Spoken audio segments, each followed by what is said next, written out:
They're alive, people. The Mariners front office is alive. We have made a move.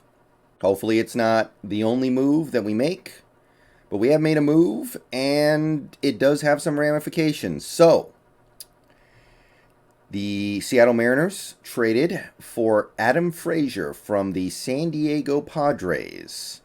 They've acquired Frazier and given up Ray Kerr, a bullpen arm, and Cory Rozier, a 22-year-old outfielder. So we are on the board. We have done something. You cannot say they have done nothing now. Now, you can say they have not done enough. You can say that they still have work to do, and all these things are definitely true. If this is the only move we make this offseason, then we have a big problem. But Adam Frazier is likely to fit into our plans for this upcoming Mariners team. So let's first talk about the guys we gave up real quick. They're two prospects. We don't know a whole lot about what they were going to do in the major leagues.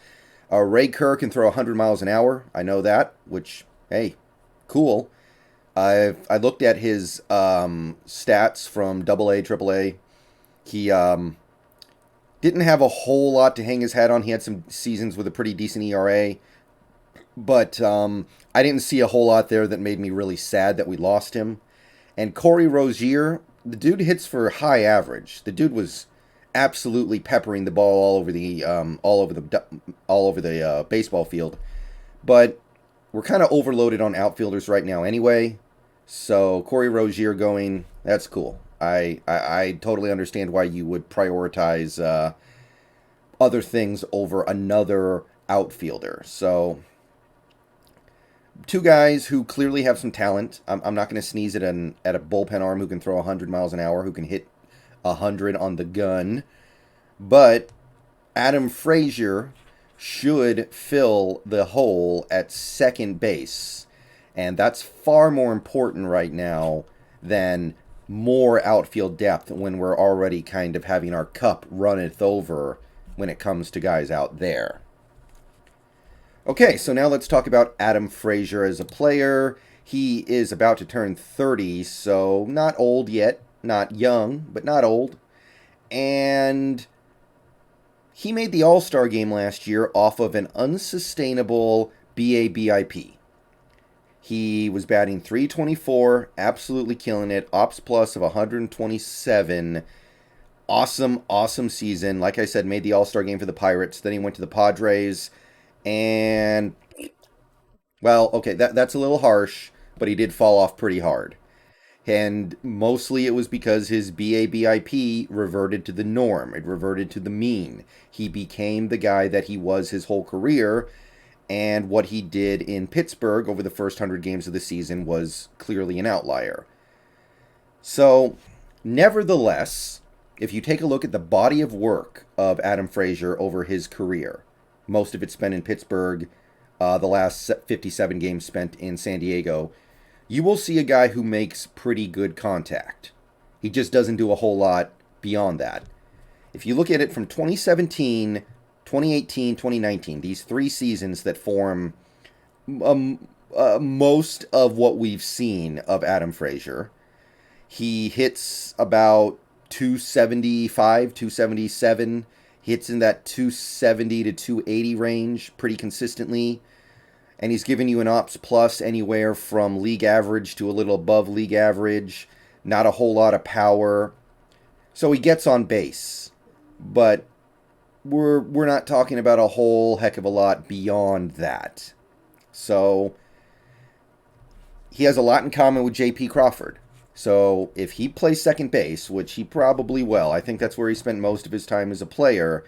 If he does indeed play second base, our middle infield is going to be looking at a very soft hitting, but for decent averages.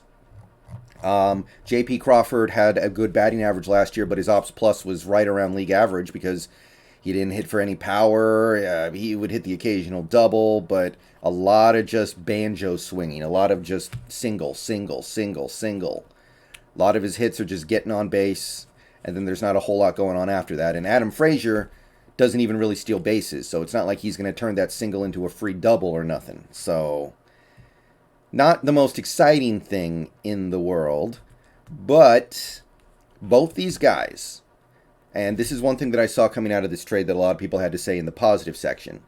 He controls the zone. He knows how to swing at pitches that he should swing at and not swing at the pitches that he shouldn't swing at. So that sounds a lot like Crawford to me. J.P. Crawford and Adam Frazier, both those guys control the zone. So if we're hanging our hat on anything right now, we can say that. Both of our middle infield guys, when they go up to the plate, they're not going to be cracking 400-foot, 500-foot bombs, but they're going to control the zone and they're going to get on base with some reliability. That's pretty good. As for Adam Frazier in the field, let's try to take a look at some of these crazy metrics that they're using these days. Seems to me that he's all right. Seems to me that he gets the job done. Nothing amazing, obviously. But I think that our infield, in terms of defense, especially if Ty France continues to make good plays at first base, I think we can be all right. Now, obviously, we got a big hole to fill at third base. We may have to live dangerously a little bit here and play a guy like Toro at third base and hope he can handle it consistently.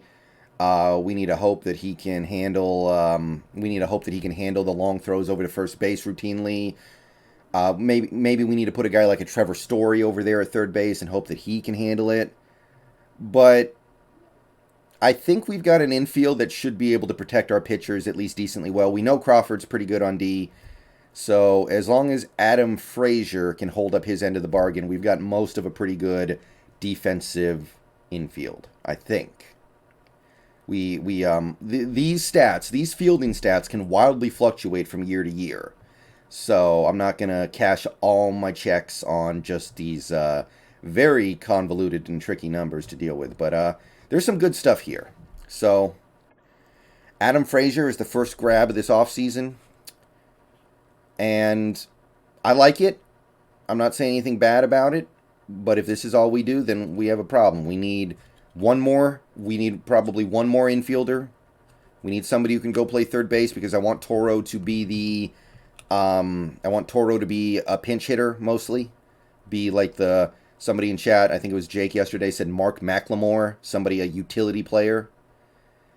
And we probably needed at least one more starting pitcher, maybe two, and then we need to rebuild the bullpen because we're not going to get Graveman back because he went to, Chicago?